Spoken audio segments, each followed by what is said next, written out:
ಈ ರೆಸಿಪಿ ಬಗ್ಗೆ ನಾನು ತುಂಬ ಕಡೆ ನೋಡಿದ್ದೆ ಆಯಿತಾ. ಇದೊಂದು ಕೇರಳ ರೆಸಿಪಿ. ನಾನು ಇದನ್ನು ಫಸ್ಟ್ ಟೈಮ್ ಟ್ರೈ ಮಾಡ್ತಿರೋದು, ಬಟ್ ಟ್ರಸ್ಟ್ ಮೀ ಸಕ್ಕತ್ತಾಗಿ ಬಂದಿತ್ತು. ಟೇಸ್ಟ್ ಅಂತೂ ಅಲ್ಟಿಮೇಟ್ ಇತ್ತು ಆಯಿತಾ. ಈ ರೆಸಿಪಿ ಒಂದ್ಸಲ ಟ್ರೈ ಮಾಡಿ ನೋಡಿ.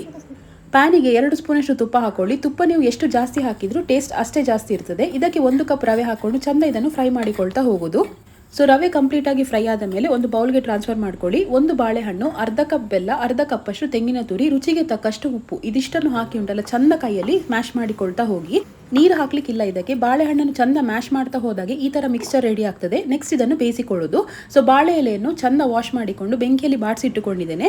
ಸ್ವಲ್ಪ ಸ್ವಲ್ಪ ಮಿಕ್ಸ್ಚರನ್ನು ತೆಗೆದುಕೊಂಡು ಉಂಟಲ್ಲ ಎಲೆಯಲ್ಲಿ ತಟ್ಟಿಕೊಂಡು ಈ ಥರ ಫೋಲ್ಡ್ ಮಾಡಿಟ್ಟುಕೊಳ್ಳಿ. ಬಾಳೆ ಎಲೆಯಲ್ಲಿ ಈ ಥರ ಬೇಯಿಸಿ ತಿಂದರೆ ಉಂಟಲ್ಲ ಅದೊಂದು ಟೇಸ್ಟೇ ಬೇರೆ, ಒಳ್ಳೆ ಅರೋಮ ಕೂಡ ಕೊಡ್ತದೆ.